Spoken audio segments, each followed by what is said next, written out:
Hi, I'm Dr. Bob, and welcome to Symphonic Energetics in Action, where we take this opportunity to talk about particular cases or epiphanies that we have, clinical epiphanies that come up during the day.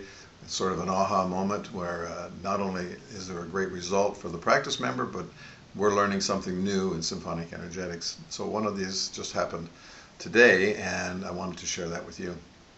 I had a young lady, probably in her 30s, and in for a routine checkup, and I asked her if there was any problem. She said, no, not really, except, she said, I did drop a bench on my foot yesterday.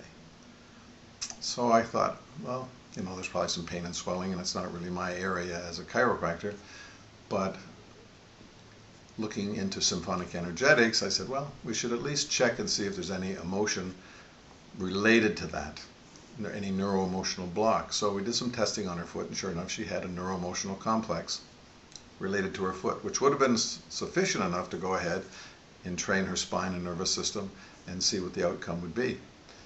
But because I've been thinking more recently along the lines that there's numerous emotions around a trauma. There's sort of the pre-trauma emotion, there's the trauma emotion, and then there's the post-trauma emotion. And this was fairly hypothetical to this point. I'd sort of seen it in pieces, not the opportunity to look at one whole case.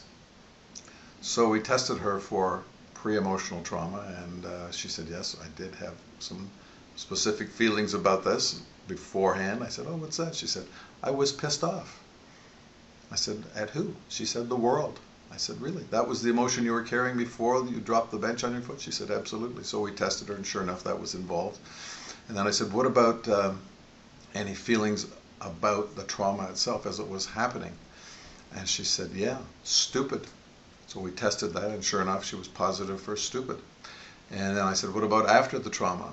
And she said, I felt ashamed that I was so stupid and allowed myself to be pissed off to create this problem in the first place.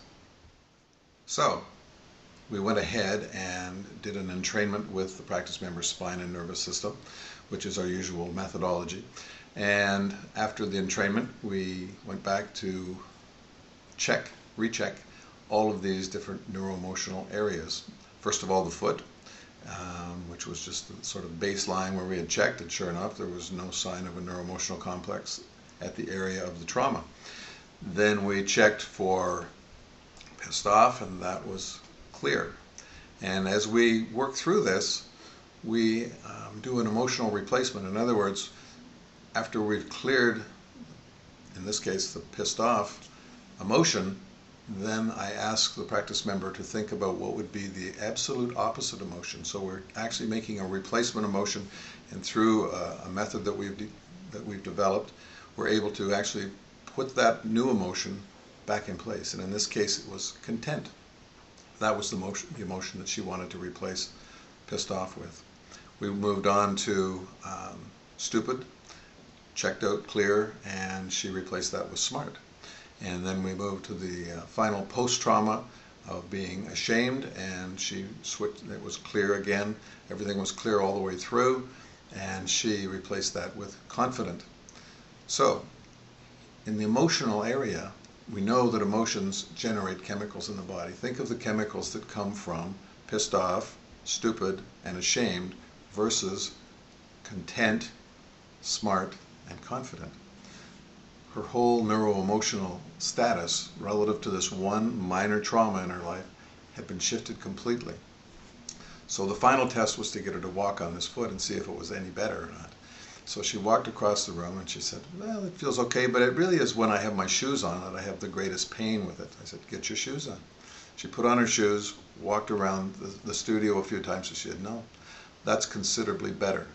So not only are we improving things at the physical level, but we're clearing things at the emotional level, and the two are interchangeable. The mind-body needs to be cleared out on a routine basis so that we're absolutely free to express the most of who we are.